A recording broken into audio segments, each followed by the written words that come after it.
avons le grand plaisir de recevoir deux invités de marque. D'abord Hortense Arang, cofondatrice de WeTrade Local et de Fleurs d'Issy. WeTrade Local est un logiciel de gestion de la chaîne d'approvisionnement locale et durable. Il met en relation les producteurs agricoles locaux et les distributeurs de proximité et garantit ainsi une traçabilité tout au long de la chaîne d'approvisionnement. Bien évidemment, le premier bénéficiaire de cette solution technologique est Fleurs d'Issy, premier fleuriste garantissant des fleurs 100% locales. Nous avons également le plaisir de recevoir Édouard Morange, cofondateur et CEO d'Épicerie, qui depuis septembre 2021 fait partie du groupe La Poste. Épicerie est une place de marché qui travaille avec à peu près 1000 commerçants et artisans, dont des fleuristes, tu me précisais, Édouard. C'est pour eux l'opportunité de générer des revenus additionnels en se développant en ligne et en livrant leurs clients à domicile. Alors, vous l'avez compris ici, la notion de production locale s'accorde tout à fait avec celle de consommation locale. Mais avant d'aller plus loin en détail dans ces enjeux digitaux pour la production locale, je vais demander à nos invités de revenir un peu plus sur leur proposition de valeur afin de mieux comprendre leur entreprise. Pour commencer, Hortense, pourrais-tu présenter un peu mieux que moi WeTrade Local et Fleurs d'Issy? Merci Cyril. Je trouve que tu as fait ça très bien, mais je vais revenir sur le pain point en fait pour vous expliquer quelle est notre proposition de valeur. Aujourd'hui, 90% des Français disent qu'ils veulent consommer des produits issus de l'agriculture locale. Vous avez une idée du volume à peu près que ça représente? C'est moins de 10%. Donc on est vraiment loin, y compris dans des enseignes spécialisées. On est assez loin du compte. Et en fait, la raison pour ça, c'est que le lien entre la production locale et la distribution locale a été rompu par 70 ans de massification, centralisation, etc., notamment des circuits qui ont été mis en place par la grande distribution pour tout un tas de bonnes raisons, mais qui ne sont pas adaptés en fait, à la gestion du local qui, par essence, représente plein de micro-flux, de petites quantités très éclatées sur le territoire et donc qui ne se prêtent pas en fait, à une massification physique comme on a pu le faire avec des centrales d'achat, des stocks, etc. Donc c'est l'objet de cette conférence, c'est d'expliquer en quoi le digital permet précisément de régler ce genre de problématiques. Le digital permet de massifier, de centraliser des flux de façon virtuelle, en fait, très simplement, sans avoir à passer par une case physique d'un entrepôt, d'un stock, etc.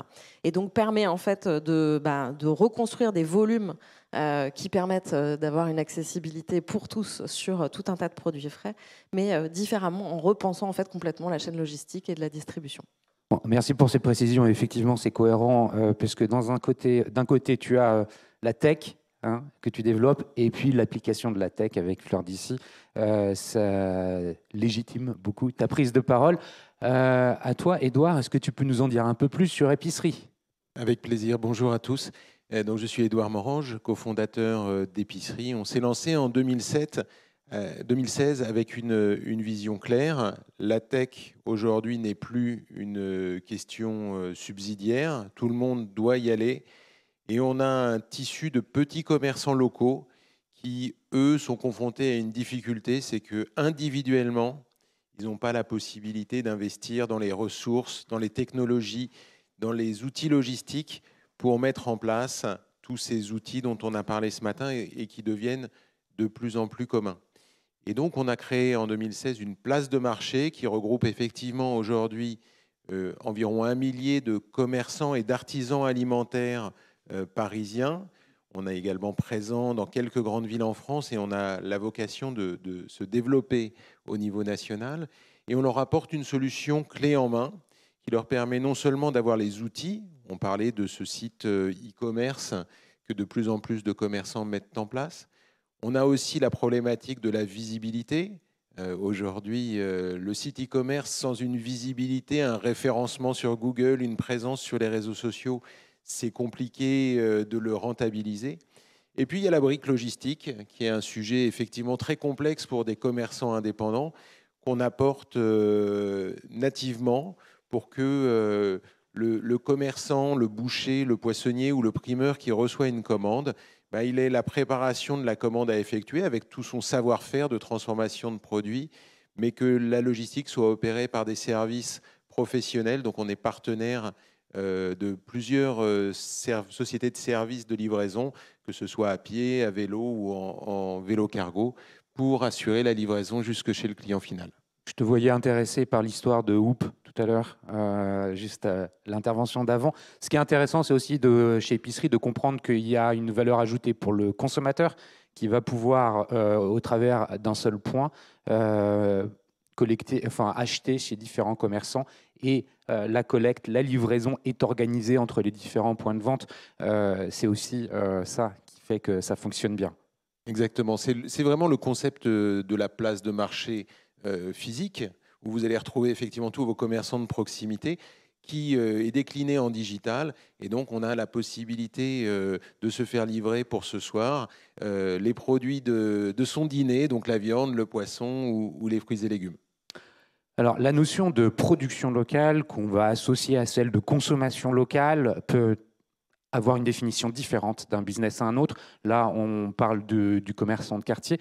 Avec toi, Hortense, on peut parler peut-être des fleurs, même si on a bien compris qu'il y avait la tech. Mais là, revenons sur une notion de production avec Fleurs d'ici.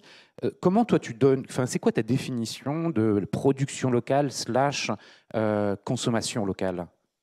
Nous, on essaye d'être, c'est pas on essaye, c'est notre mission, c'est de ramener du local à toutes les échelles de la chaîne de valeur, en fait, à tous les maillons de la chaîne de valeur. C'est-à-dire que distribuer localement des produits, Uber Eats, Deliveroo, ils le font. Faire le lien entre un commerçant local et un consommateur local, bon, c'est voilà.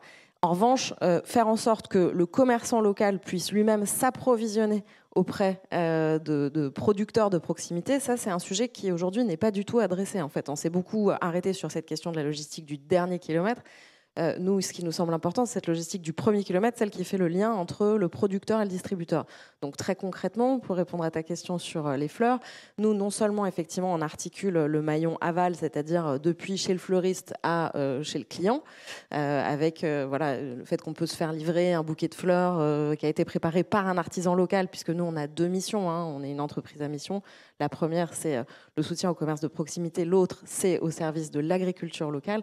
Donc nous, on articule vraiment toute la chaîne de valeur pour essayer de faire en sorte que du coup le fleuriste local puisse se fournir auprès d'un producteur local, parce que ça peut point paraître important ça, parce que les fleurs elles viennent en fait majoritairement de très loin. Alors on pense à la Hollande par exemple pour les tulipes, mais les roses elles peuvent être produites en Équateur, c'est ça? Tout à fait. 85% des fleurs, quand on est arrivé sur le marché il y a maintenant 5 ans, 85% des fleurs étaient importées. On avait perdu 90% de la filière horticole française. Grâce à notre action, pas que la nôtre, mais aussi grâce à tout ce plaidoyer qu'on a fait, aujourd'hui, on a plus 10% de capacité de production sur la filière horticole. Donc, c'est la preuve qu'en fait, on peut relocaliser des filières en articulant. Mais par contre, c'est vrai que ça demande une complexité un peu, et c'est pour ça que sans tech, c'est impossible. Ça demande de manipuler un volant de data qui est considérable. En fait, nous, on articule en fait tout un tas de micro-transactions de façon coordonnée à l'échelle du territoire tous les jours. Donc, avec des fichiers Excel, c'est pas possible en fait. Ou alors il faut une armée, un hangar avec 500 personnes qui traitent du fichier Excel. Quand tu produis local et que tu vends local avec Fleurs d'ici, il y a une saisonnalité des fleurs comme pour les fruits et légumes quelque part. C'est-à-dire qu'on imagine bien que sur le territoire français, on ne peut pas produire tout au long de l'année des roses comme on peut en acheter dans l'immense majorité des fleuristes. Comment ça fonctionne et comment on explique ça aux consommateurs ? Alors, d'où l'importance de faire du plaidoyer, en fait. C'est-à-dire que nous, on a créé le marché avant de l'adresser. Donc, on a créé le marché de la fleur locale en faisant du plaidoyer, en expliquant aux Français que la rose rouge pour la Saint-Valentin, c'était une aberration, mais qu'en revanche, il ne fallait pas arrêter d'acheter des fleurs, mais qu'il y avait des fleurs locales, des anémones, des tulipes, des renoncules. Enfin, bref, vous pourrez trouver tout ça sur notre site si ça vous intéresse. Mais voilà, qu'il y avait des alternatives locales tout aussi qualitatives et tout aussi peu onéreuse, parce que c'est ça qui est important. Nous, on est vraiment une entreprise qui a à cœur l'accessibilité des produits, accessibilité en termes de prix, mais aussi de facilité d'achat. C'est très important pour nous. Donc oui, il fallait créer le marché, il fallait faire le plaidoyer, expliquer tout ça. Mais après, les gens, ils sont très contents, au contraire, de retrouver un lien avec les saisons et avec le fait qu'on ne consomme pas toute l'année la même chose. Enfin, moi, je trouve ça formidable d'attendre la saison des fraises, puis la saison du raisin. Enfin, voilà. Et je pense qu'au contraire, ce qui nous manque, cette espèce d'uniformisation de l'offre, c'est en fait assez.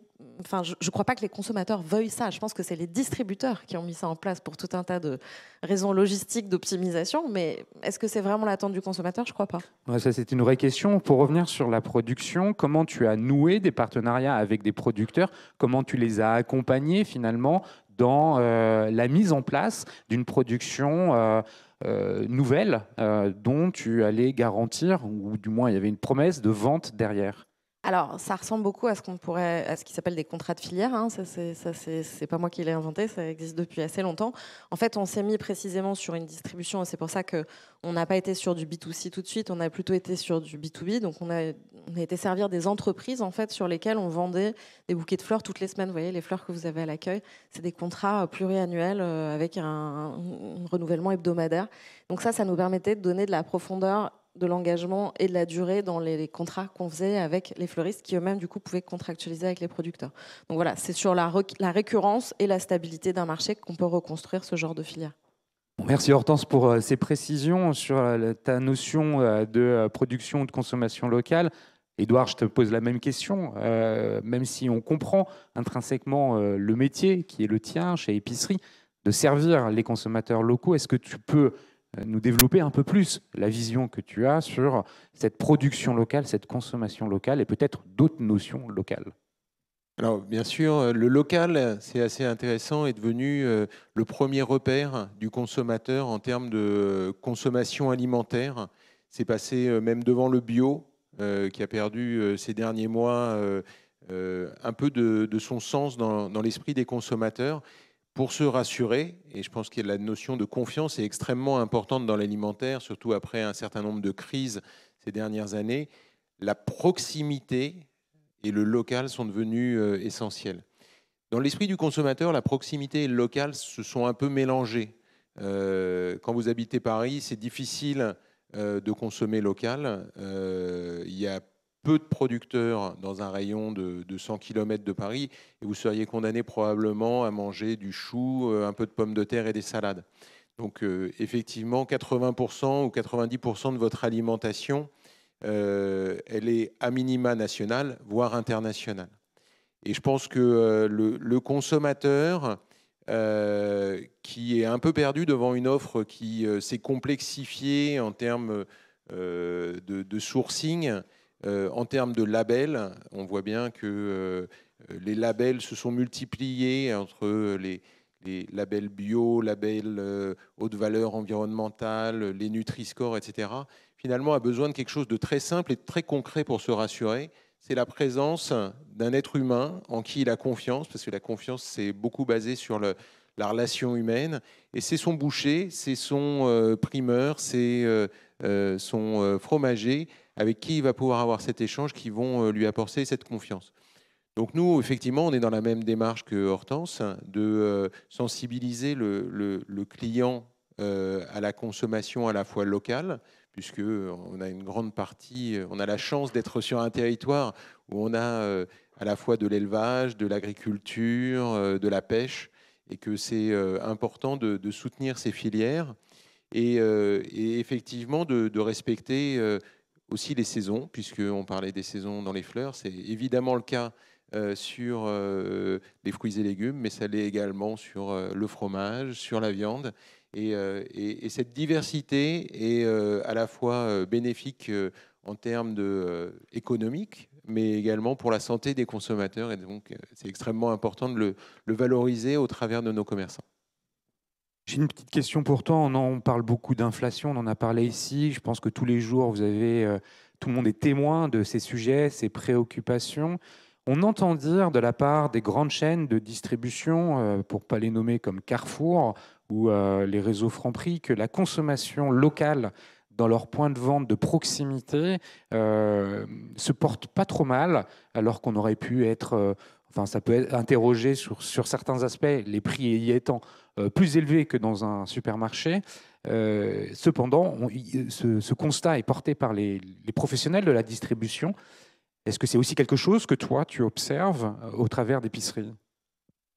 Alors c'est vrai que l'inflation a eu différents effets et c'est compliqué de tout distinguer, mais les gens cherchent à faire des petites courses quitte à les faire plus souvent. Et donc, ça a favorisé quelque part un retour à de la proximité parce que les gens gèrent leur budget en allant dépenser 20 euros chaque semaine plutôt que d'aller faire un panier à 160 euros dans un hypermarché en banlieue. Après, je crois que c'est aussi un phénomène de fond qui fait que l'hypermarché qui a 60 ans aujourd'hui et qui continue de représenter 80% de l'approvisionnement alimentaire des Français est quand même un segment qui se transforme, qui donne de plus en plus lieu à de la livraison, à du drive. Et la proximité a effectivement, depuis le confinement, connu un coup d'accélérateur. On s'en réjouit. Il faut que ça profite aussi aux petits commerces et pas seulement aux chaînes des grandes enseignes. Et c'est ce pourquoi, effectivement, on se bat pour que le centre-ville reste vivant et qu'il soit animé par ces commerces de proximité. Merci Edouard pour ces précisions. Pour ceux qui ne connaissaient pas épicerie, je pense que maintenant c'est beaucoup plus clair. Je vais vous passer passer à la deuxième notion qui est importante dans cette conversation, le digital au service de la production locale. On vient de définir un peu la production locale. La tech, on l'a évoqué en introduction. Quel rôle joue-t-elle dans vos business? Hortense, tu l'as déjà présenté avec WeTrade Local, qui est finalement la partie tech de ton business. Est-ce que tu as évoqué le sujet des données? Est-ce que tu peux aller un peu plus loin et nous dire le rôle primordial que joue la tech dans ton business? Effectivement, nous, on n'est pas une plateforme de e-commerce. C'est pas ça notre. Enfin, c'est pas la valeur ajoutée, c'est pas le front, hein, c'est pas la capacité à faire. Enfin voilà. Ce qui est très spécifique chez nous et qui demande effectivement un fort investissement en tech, c'est toute cette partie back. En fait, c'est cette capacité à articuler en fait ce que je disais, toutes ces micro-flux locaux. C'est-à-dire que quand vous travaillez. Je vais vous donner un exemple sur la filière flore, comment ça marche. Quand vous êtes un fleuriste local, alors à Paris, c'est très spécifique parce qu'il y a Rungis, donc nous, on est plutôt au service des territoires, là où il n'y a pas justement de mines, etc.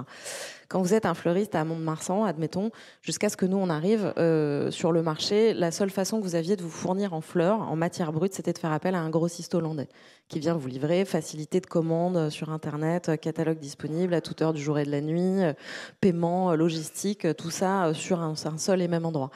Quand vous voulez faire ça avec du local, sans stock, bon, il faut être quand même assez agile sur la récupération de la data, la gestion des flux financiers qui sont des micro-flux à nouveau. Il faut accompagner les producteurs dans l'appréhension de la tech. Tout à fait, faut effectivement. Mais alors aujourd'hui, c'est une population qui n'est pas aussi tech-averse qu'on aurait pu penser. En fait, les outils comme Le Bon Coin ou des choses comme ça sont des choses qu'ils ont complètement pris en main. Enfin, c'est des gens comme nous. Hein.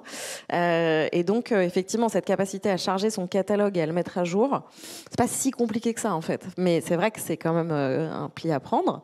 Il faut une petite ressource à mettre à disposition là-dessus, mais bon, qui est quand même une moindre ressource que de charger un camion, d'aller au marché, de revenir avec ses invendus, de remettre dans le frigo, de ressortir le lendemain, etc. Donc l'un dans l'autre, ils comprennent bien quand même l'avantage de ça. Mais oui, c'est vrai que sur la partie, en tout cas, quel est notre investissement à nous en tech et est-ce que ça pourrait fonctionner sans? La réponse, c'est clairement non, parce que comme je disais tout à l'heure, cette articulation en temps réel de toutes ces informations, elle est tout à fait impossible. La capacité à générer un panier, en fait, comme tu disais, cette capacité à agréger plusieurs producteurs, en fait, pour avoir une gamme, un assortiment, pour qu'un fleuriste, il ait à la fois du feuillage, des fleurs structurantes, des petites fleurettes, etc. C'est pas les mêmes producteurs. Donc, il faut être en capacité de traiter ça et de le rassembler à la fin dans des camions qui font de la logistique. Donc, tout ça, c'est du traitement d'informations en très gros volume, quoi. On voit que les entreprises sont complètement data-driven, parce que sans ça, c'est pas possible d'avancer. D'ailleurs, chez Épicerie, quelque part, les enjeux sont un peu les mêmes, et que vous êtes avant tout une entreprise de tech. On est une entreprise de tech, B2C, donc avec toutes les problématiques spécifiques de ce secteur-là. On accompagne effectivement un millier de partenaires dans le développement de leur business digital. On les amène progressivement à faire 10 à 15% de chiffre d'affaires additionnel grâce au digital. Et ça passe à la fois par l'amélioration constante de la plateforme technique, parce que c'est à la fois le front de leurs clients, mais c'est aussi leur middle office pour traiter les commandes, gérer les stocks, etc. C'est évidemment toute la gestion de la data client qu'on opère pour eux. Donc, on utilise les outils de Google pour attirer du trafic sur leur boutique, etc. C'est des outils qui font appel à une connaissance de la data assez élevée. Et puis, il y a la logistique du dernier kilomètre dont on parlait, qui nécessite des algorithmes. Et effectivement, je regardais Whoop avec intérêt pour optimiser cette livraison sur des produits qui plus est assez sensibles, parce qu'on transporte des produits qui sont fragiles. Alors, on fait parfois de la livraison avec respect de la chaîne du froid quand c'est sur des distances importantes.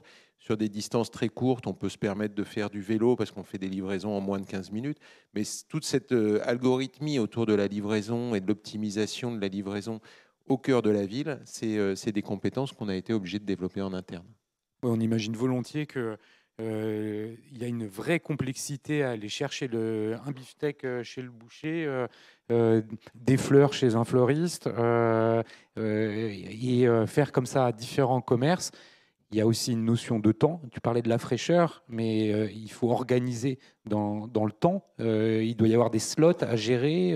Alors, on livre effectivement sur des créneaux d'1 heure le client, parce que le client, évidemment, contrairement à d'autres types de produits, doit être là pour recevoir la marchandise à son domicile. Et puis, on a découvert progressivement les contraintes de chaque métier, parce qu'on fait de la livraison de plateaux de fruits de mer pour les poissonniers, ce qui est à la fois encombrant, ça coule un peu parfois, c'est complexe. On a des très bons pâtissiers qui vous proposent également des gâteaux et des tartes. Il faut s'assurer qu'elles arrivent en un seul morceau, parce que sinon l'anniversaire de votre enfant est clairement remis en question. Donc c'est des problématiques extrêmement complexes sur lesquelles on accompagne effectivement les commerçants au quotidien. Bon, merci pour cet éclairage. La dernière partie, pour conclure, elle porte sur le contexte économique et social dans lequel on se trouve aujourd'hui. La question que je veux vous poser est celle des enjeux face auxquels vous allez vous retrouver, ou vous vous retrouvez déjà pour les 6 ou 12 prochains mois. Hortense, quelle est un peu la vision ou les questions que tu peux porter face à cette réalité ? Pour nous, l'inflation est une bonne nouvelle. En fait, la crise de l'énergie, plus exactement, c'est une bonne nouvelle. Pourquoi ? Parce qu'en fait, quand on est sur des produits locaux qui respectent le cycle des saisons, c'est-à-dire pas des tomates sous serre chauffées, éclairées 24 heures sur 24, ou des fleurs, enfin bref. Quand on est sur une production saisonnalité de plein champ, etc., qui ne demande pas d'intrants particuliers parce qu'elle est adaptée à la saison, et donc elle est moins fragile, elle est plus robuste, toutes ces questions-là en fait, font que le produit local est en train de s'apprécier. Versus les produits importés, etc., sur lesquels le prix du transport, le prix des coûts aussi du coût de production quand il est picousé, j'ai envie de dire, au prix de l'énergie, forcément ça a tout un tas d'impacts. Donc pour nous, il y a eu une envolée. Clairement, nous, on a un problème d'offre là. On n'a plus un problème de demande, on a un problème d'offre. Il n'y a plus assez de producteurs horticoles en France pour faire face à la demande. Donc nous, tout notre sujet maintenant, c'est comment est-ce qu'on relance la production. Comme je vous l'ai dit, on a réussi à augmenter de 10% les capacités, mais il faudrait faire beaucoup plus. Tu peux nous préciser en combien de temps tu as augmenté de 10% les capacités En 4 ans. En 4 ans, et ça aussi, il y a une loi de Moore où ça va s'accélérer comme pour l'IA. Moi, je crois au marché, je crois à la loi du marché. Donc s'il y a de la demande, il y a de l'offre, en fait. Enfin, c'est assez simple. Quand on n'est pas sur un EPR, vous voyez, planter des fleurs, les récolter, ça prend 6 mois, 2 ans. Voilà, on n'est pas sur un investissement à 15 ans avant d'en retirer les premiers fruits. Donc là, typiquement, les gens qui faisaient de la céréale, par exemple, avec la fin de la PAC, des subventions, etc., ils cherchent des relais de croissance, ils disent la fleur, ouais, carrément. En termes de valeur ajoutée au mètre carré, rien à voir avec la céréale ou la pomme de terre. Donc forcément, typiquement, c'est des métiers qui deviennent hyper attractifs. En plus, c'est quand même assez cool de vendre des fleurs. Enfin, je veux dire, c'est assez sexy. C'est plus sexy que. Enfin, j'ai rien. C'est techniquement plus compliqué que de vendre. Attention, Hortense. Oui, j'allais déraper là. Merci. Mais oui, non, je pense que c'est tout à fait possible en fait d'inverser en fait des cycles. Alors quand vous faites par exemple des fruitiers, c'est plus compliqué, le temps de récolter les premiers fruits quand vous plantez, bon, c'est un peu plus long quoi. Les cycles de production sont plus longs. Mais sinon, non, moi je pense qu'au contraire, en gros, le contexte actuel. Plus l'énergie va être, enfin c'est pas moi qui le dis, hein, c'est Jean Covici, plus le prix de l'énergie va être à son vrai prix, plus le local va être une solution non seulement écologiquement attractive, ça c'est déjà le cas, mais économiquement attractive. En fait, dans le local, il y a plein d'opportunités business, mais dont les distributeurs n'arrivent pas à se saisir pour des questions de distribution, de logistique, etc.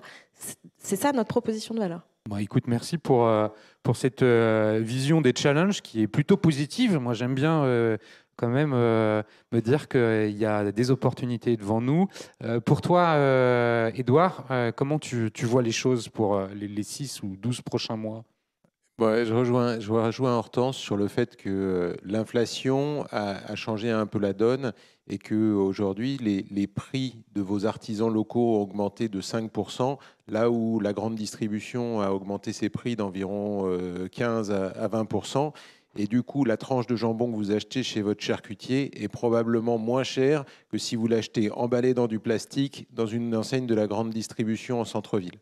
Est-ce que le commerçant, il prend sur sa marge et pas le distributeur? Alors effectivement, ça veut dire aussi que le commerçant prend sur sa marge parce qu'il a difficulté à augmenter le prix de 10%, ce qui est probablement le prix de l'augmentation de ses matières premières.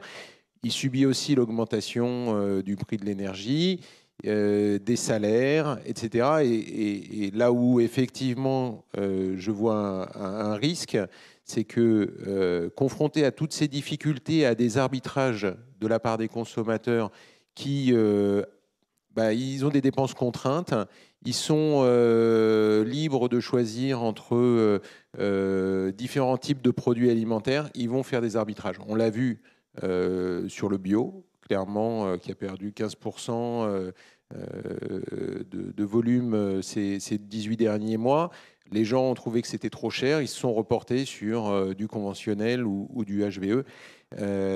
C'est la même chose sur la viande, les gens ont consommé moins de viande. On voit qu'il y a une précarisation de l'alimentation globalement au niveau français qui fait que de nombreux commerçants aujourd'hui sont quand même assez limites. Et donc nous, on est là pour les soutenir dans cette période-là, qui est une période plus difficile après une crise sanitaire où le pouvoir d'achat libéré par la fermeture d'un certain nombre de magasins avait facilité la vie des commerçants alimentaires de proximité. Aujourd'hui, ils mangent leur pain noir, ils doivent passer la crise et le digital est clairement pour eux un relais de croissance et une solution pour investir sur l'avenir. Écoute, merci pour ce mot de la fin. Comme vous avez pu vous en rendre compte, le digital, la tech, la data sont vraiment des données fondamentales pour accompagner la production et la consommation locale. Je crois qu'il est difficile de séparer les notions de production et de consommation. Je voulais vous remercier, Hortense et Édouard, d'avoir accepté cette invitation. Merci également à Vincent et à Cyril pour m'avoir permis de prendre la parole aujourd'hui.